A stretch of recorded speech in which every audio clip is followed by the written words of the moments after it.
It was supposed to be a quiet night. The kind of night where the air is warm, the streets are still, and the biggest worry is getting home before the rain starts. Trayvon Martin was 17 years old. He had no weapon, no criminal record, no plan to harm anyone. He was carrying a bag of Skittles and a can of iced tea. Small comforts on a short walk through a gated community in Sanford, Florida. And yet, to someone watching from behind a windshield, Trayvon didn't look like a teenager going home. He looked suspicious. That single word would follow him into history. Trayvon was visiting his father's fiancée. It was February 26, 2012. The neighborhood was called the Retreat at Twin Lakes. Manicured lawns, identical houses, the illusion of safety. The kind of place where danger is something you watch on the news, not something you expect to meet on the sidewalk.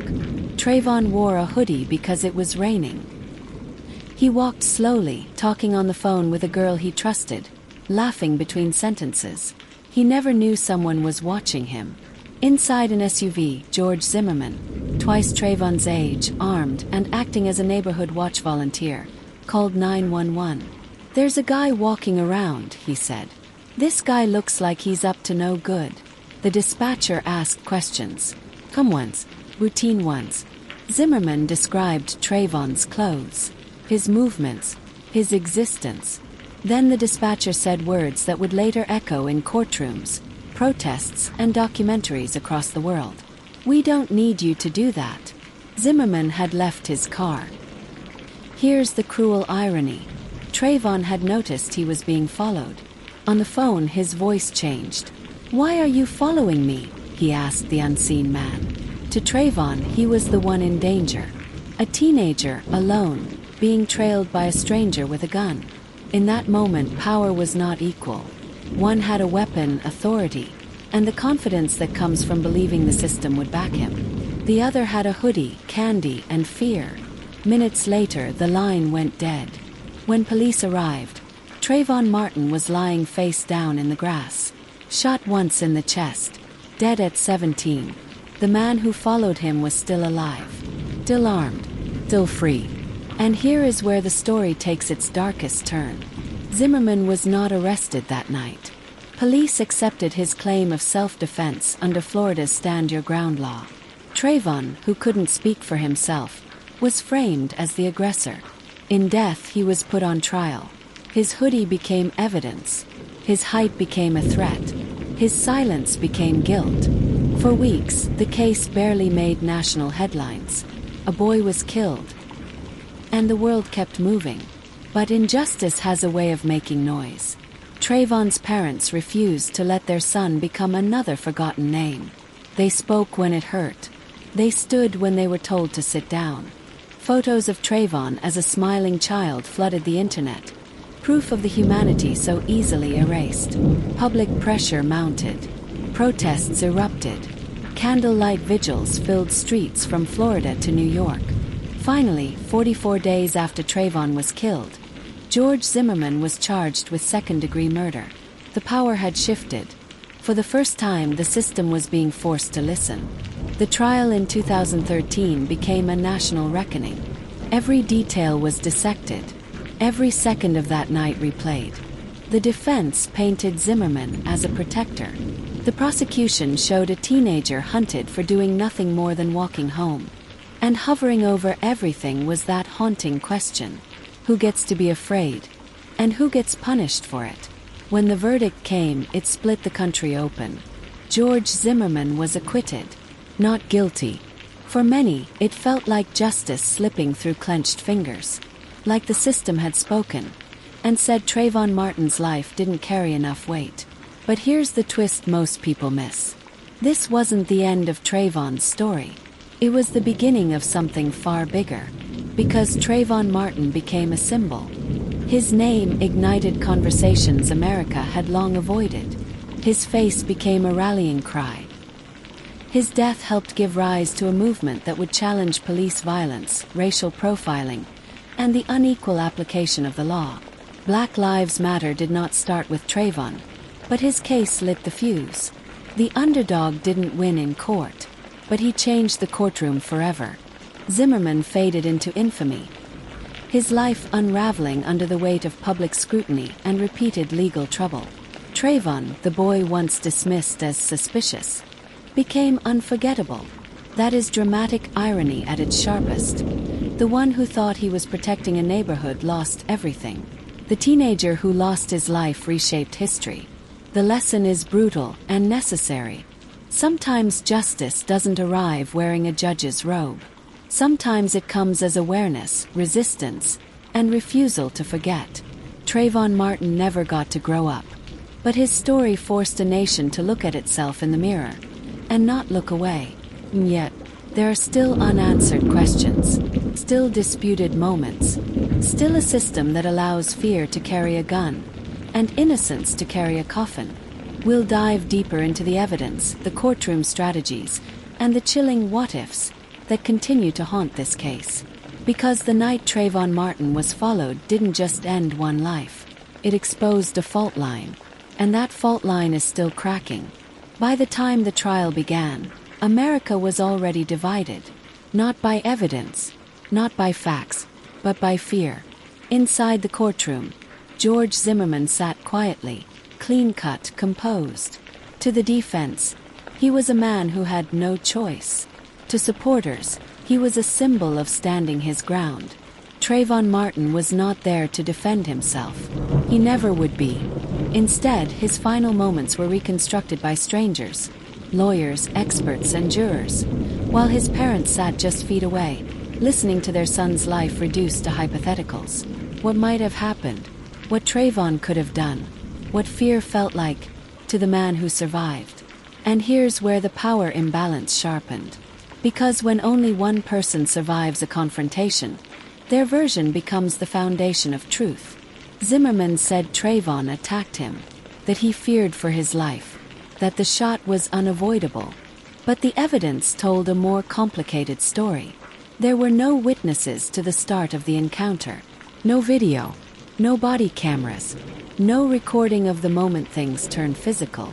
Only fragments, a scream heard by neighbors, experts arguing over whether it was Trayvon's voice or Zimmerman's, injuries on Zimmerman that the defense described as life-threatening, and the prosecution described as superficial.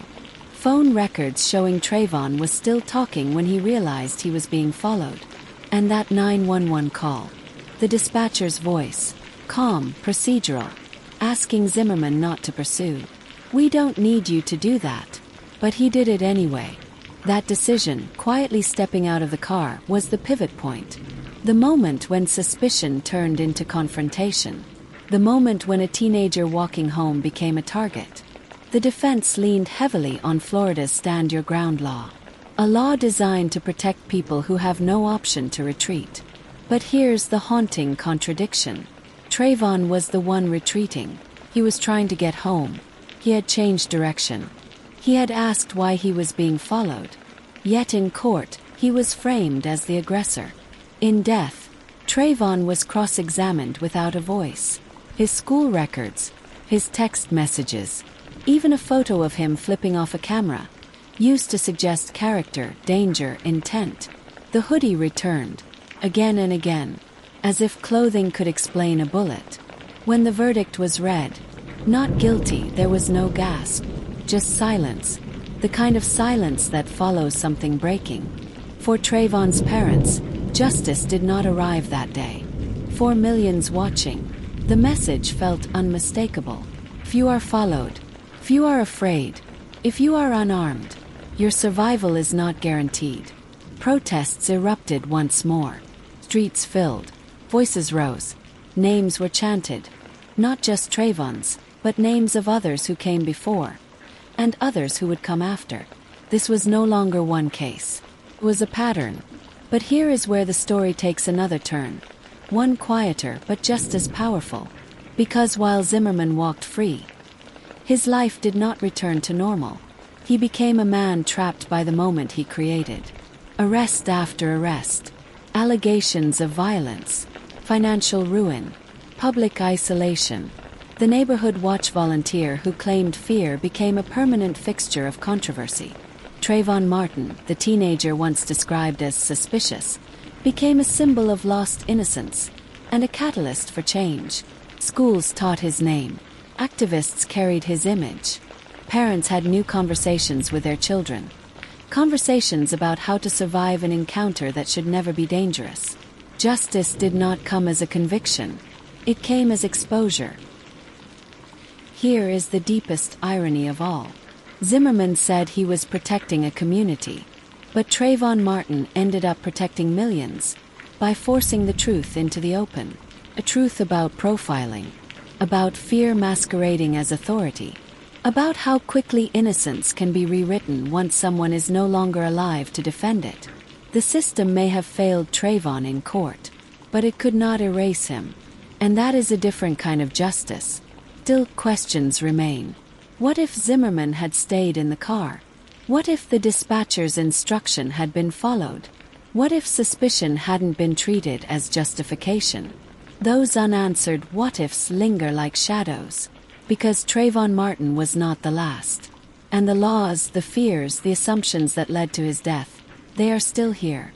We will examine how Trayvon's case reshaped self-defense laws, influenced future trials, and why similar tragedies keep repeating, despite everything we say we've learned. Because justice served once is not justice secured forever. And the question still hangs in the air. Who gets to walk home safely? And who never makes it there at all? After the verdict, America didn't heal. It hardened. Courtrooms moved on to the next case, but living rooms didn't. Parents watched the news with the sound turned low and the fear turned high. Conversations changed. Routes home were reconsidered. Hoodies became symbols instead of clothes. Trayvon Martin was gone, but the conditions that led to his death remained. And that is where the real danger lived. Because laws don't just exist on paper.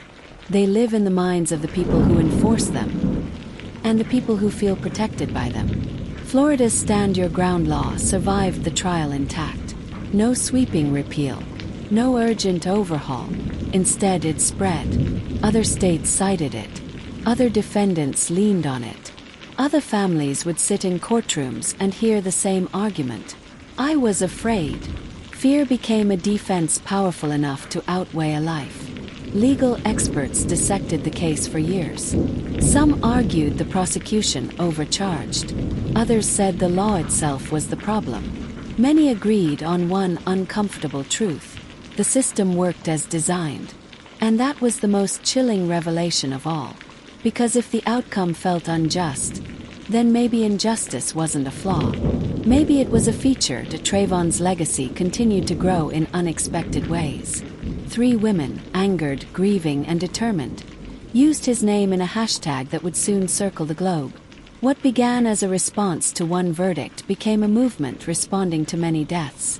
Each new name, Michael Brown, Eric Garner, Tamir Rice, echoed Trayvon's story with minor variations and the same ending. Unarmed, feared. Trayvon Martin became the reference point, the before and the after. But here's the part rarely discussed. Change came slowly, quietly, unevenly. Police departments adjusted training. Body cameras appeared, too late for Trayvon, but present for others. Public awareness grew sharper, less forgiving. Yet fear adapted to learn new language, new justifications, new ways to survive scrutiny. And the line between suspicious and threatening remained dangerously thin. Trayvon's parents continued to speak, not because it was easy, but because silence felt worse. They established foundations. They stood at podiums. They reminded the world that Trayvon was more than a case. He liked aviation. He laughed loudly. He was loved. Those details mattered, because systems erase people by flattening them. Trayvon's story refused to stay flat. Years passed. New headlines arrived. Old wounds reopened. And still, the question persisted. If Trayvon Martin were alive today, would anything be different? Would he still be followed? Still questioned? Still reduced to suspicion? There is no verdict for that. Only patterns. Here is the final irony. Quiet, devastating, and true. George Zimmerman is remembered for what he did. Trayvon Martin is remembered for what was done to him. And what followed? One name is associated with fear, the other with awakening. History did not side with the man who pulled the trigger. It sided with the teenager who never made it home. The lesson is not comfortable. Justice is not guaranteed by innocence alone. Safety is not distributed equally. And laws without empathy can turn ordinary nights into permanent tragedies. Trayvon Martin's story forces us to ask not just what happened, but what keeps happening. And until that answer changes, the story isn't over. Because somewhere tonight someone is walking home. Someone is being watched. Someone is deciding whether fear justifies action. And the next chapter is being written, whether we're ready to face it or not.